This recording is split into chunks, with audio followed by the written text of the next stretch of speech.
something worthwhile will happen if you're willing to die into the process.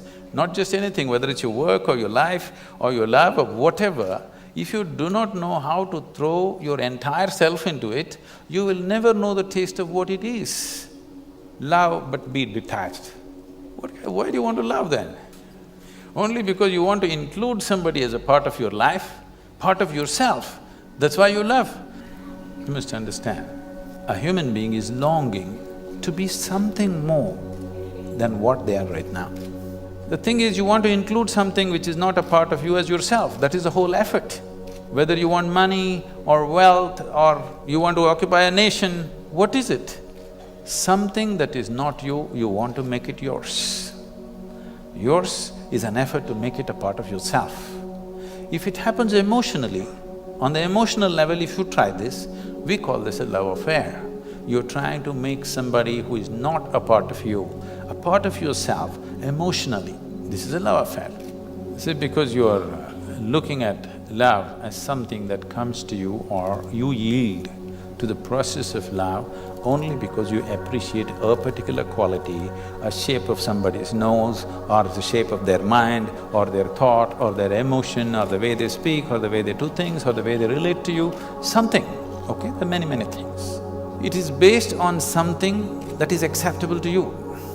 If they do something that is not acceptable to you, love crumbles. Whether love happens to you or hate happens to you, anger happens to you, misery happens to you, joy happens to you, it only happens within you, isn't it? People say love is in the air. No.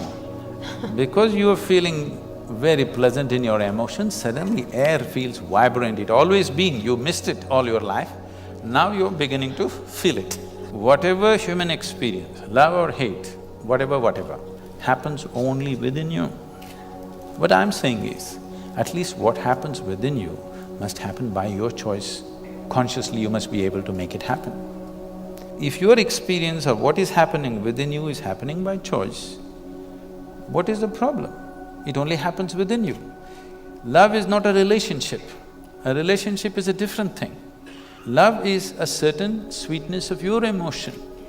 Whether you look at a tree or a dog or a man or a woman or a child or just at the sky, why can't you look at it lovingly? Because it's not about loving the sky, it's about the sweetness of your emotion. If your emotions are sweet, whatever you look at it in a certain way. Right now you have nasty emotions, whatever you look at it in a different way. So you have always associated love with somebody. No, this is not about somebody.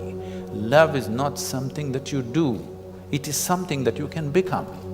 If you're willing, you can become love, you can make your emotion into a very sweet space. If you make your body very pleasant, it becomes pleasure. If your mind becomes pleasant, we say this is joy. If your emotions become pleasant, we say this is love. If your very life energies become pleasant, we say this is blissfulness, this is ecstasy. If your surroundings become pleasant, we call that success. Now you're calling your success with somebody as love, that's a mistake. You have a success story with somebody, that is, you have created pleasantness in the atmosphere between you and let's say 5–10 people around you. You're calling that love. No, that is actually success, because that needs lots of management. But for you to be loving, there is no management. If you just make your emotions sweet, your emotions are sweet and it's beautiful to be like this. It's not about anybody.